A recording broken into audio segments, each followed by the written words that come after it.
आप देख रहे हैं एक्सप्रेस न्यूज जेके और मैं आपकी मेज़बान बिस्मा बिलाल रहमानी आज की ताज़ा तरीन खबर लेकर आपकी खिदमत में हाजिर। 74वें योम आज़ादी की तकरीब के सिलसिले में एसके स्टेडियम बांडीपोरा में फुल ड्रेस रिहर्सल मुनक्कद हुई। Additional deputy commissioner Bandipora Zahoor Ahmad Mir ने कौमी परचम लहराया और परेड पर सलामी ली।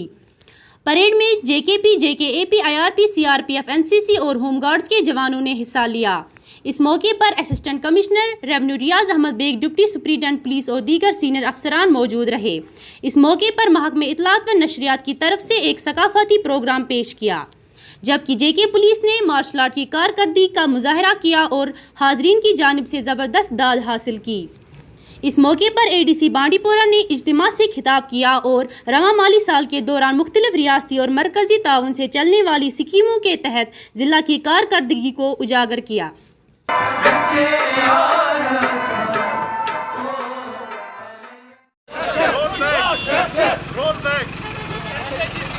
बेरोजगार इंजीनियर्स एसोसिएशन ने कुपवाड़ा में एहतजाज करते हुए सेल्फ हेल्प ग्रुप तरक्याती मंसूबों में 30% मखसूस कोटा वापस लेने के खिलाफ एहतजाज किया। मुजाहिरीन मुतालबा कर रहे थे कि यकतरफा तौर पर लिए गए फैसले पर नजरसानी की जाए। चल रही है जब मुफ्ती मोहम्मद सईद की सरकार आई थी तो 2003 से जो स्कीम चल रही है, हमें 30% का कोटा मिलता था डेवलपमेंट प्रोजेक्ट्स में, लेकिन अब गवर्नमेंट ने हमें चोरी से ये आर्डर निकाला। जो हमारा पेरेंट डिपार्टमेंट, एम्प्लॉयमेंट डिपार्टमेंट है, उनको पता ना हो कि प्रपोजल किसने मूड किया, जीएडी आर्डर निकालता है कि हम ये स्कीम बंद कर रहे हैं। जो हम 30% का कोटा रिजर्व कर रहे थे तो हम इसको बंद कर रहे हैं, लेकिन समझ में नहीं आ रहा है। जो अनएम्प्लॉय गवर्नमेंट आजकल पेंडेमिक में जितने भी जॉब कट्स हुए हैं, ले ऑफ्स हुए हैं कंपनीज़ की तरफ से, हर एक का थ्रस्ट है, गवर्नमेंट का भी थ्रस्ट है कि जॉब्स बने रहें, लेकिन ये गवर्नमेंट ही जब हमारे जॉब्स कट कर रही है, हमारा जो पैसा या रिज़्क़ कमाने का तरीका था वो बंद कर रही है, तो हम कहाँ जाएंगे। वजह ये है एक्चुअली एक स्कीम जो इंजीनियर्स थे, अनएम्प्लॉयड इंजीनियर्स थे, तो हमें जॉब नहीं मिलता था, यहाँ पर उतने एवेन्यूज़ नहीं थे, तो फिर एक स्कीम बनाई गई सेल्फ हेल्प ऑफ इंजीनियर्स इन 2003। तो तब से हम इसी पर मतलब अपना जो पेट पालते थे। तो अचानक परसों 2-3 दिन पहले ये स्कीम जो है ये एबॉलिश की गई, तो इसीलिए हम यहाँ पर इस स्कीम को जो ये आर्डर निकाला गया, इस आर्डर को रोल बैक किया जाए। सर मान लेते हैं अगर आला हुकाम ने आपकी मांग पूरी नहीं की तो हम सड़कों पर आएंगे, जितना हमसे हो सके हम अपनी सर्टिफिकेट्स जलाएंगे, तो पूरा हम इस पर एहतजाज करेंगे, क्योंकि हमारे पास है ही नहीं, इसके अलावा हमारे पास कुछ नहीं है। हम क्या करेंगे? तकरीबन 50-70% जो इंजीनियर्स हैं वो इस वक्त ओवर एज हो चुके हैं, तो 40-50 साल पहुँचे, 55 साल पहुँच गए हैं। सभी का खून है शामिल यहाँ की मिट्टी में, सभी का खून है शामिल यहाँ की मिट्टी में, किसी के बाप का हिंदुस्तान थोड़ी है। उर्दू के मशहूर शायर डॉक्टर राहत इंदौरी इस दुनिया फ़ानी से कूच कर गए। राहत इंदौरी अदब की दुनिया में मकबूल व मारूफ शायर थे, जिसने हिंदुस्तान के अलावा दूसरे मुल्कों में अपनी शायरी से लोगों को मुतासिर किया।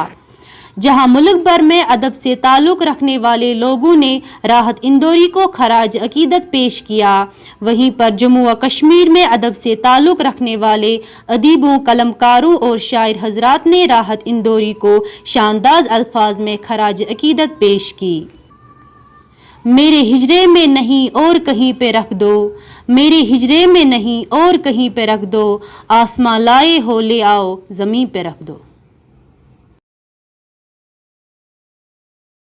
उर्दू दुनिया का वो रोशन सितारा कि जिसने अपने बेशुमार चाहने वालों के दिलों पर राज किया, उनका नाम राहत इंदौरी है। 1 जनवरी 1950 से लेकर 11 अगस्त 2020 तक ज़िंदगी की 70 बहारें देखने वाली ये शख्सियत जब इस दुनिया से कूच करती है तो बेशुमार लोगों की आंखें पुरनम हो जाती हैं।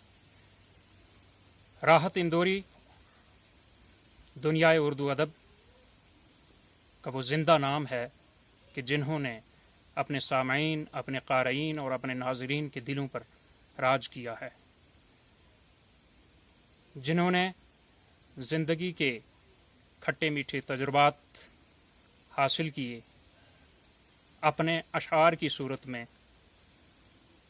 اپنے شعری مجموعے جو ان کے شائع ہوئے ان کی شکل میں رہتی دنیا تک اپنی حسین یادیں، اپنے حسین تجربات چھوڑ کر وہ چلے گئے۔ یہ سانحہ تو کسی دن گزرنے والا تھا، میں بچ بھی جاتا تو ایک روز مرنے والا تھا۔ یہ خوبصورت الفاظ ہیں اس شخصیت کے۔ راحت اندوری نے متعدد فلموں کے لیے گیت لکھے، غزلیں لکھیں، اور سوشل میڈیا میں مشاعروں کی وجہ سے وہ بے شمار لوگوں کے دلوں کی دھڑکن بنے ہوئے۔ ان کی زندگی بڑی حسین زندگی رہی۔ انہوں نے ہمیشہ پیار، اخوت، محبت، بھائی چارے کی بات کی۔ وہ انسانیت کے تئیں دھڑکتا ہوا دل رکھتے تھے۔ شعر و ادب کی بات کریں تو مختلف اصناف میں انہوں نے طبع آزمائی کی۔ نعت میں راحت کا انداز بالکل نرالا لگتا ہے۔ دو اشعار دیکھیں کہ زمزم و کوثر و تسنیم نہیں لکھ سکتا، زمزم و کوثر و تسنیم نہیں لکھ سکتا، یا نبی آپ کی تعظیم نہیں لکھ سکتا، اور میں اگر 7 سمندر بھی نچوڑوں راحت، آپ کے نام کی ایک میم نہیں لکھ سکتا۔ افسوس، صد افسوس کہ اردو ادب کی یہ خوبصورت شخصیت یہ ہم سے جدا ہو گئی، اور کائنات کی حقیقت ہے، اٹل حقیقت ہے کہ سب نے موت کا مزہ چکھنا ہے۔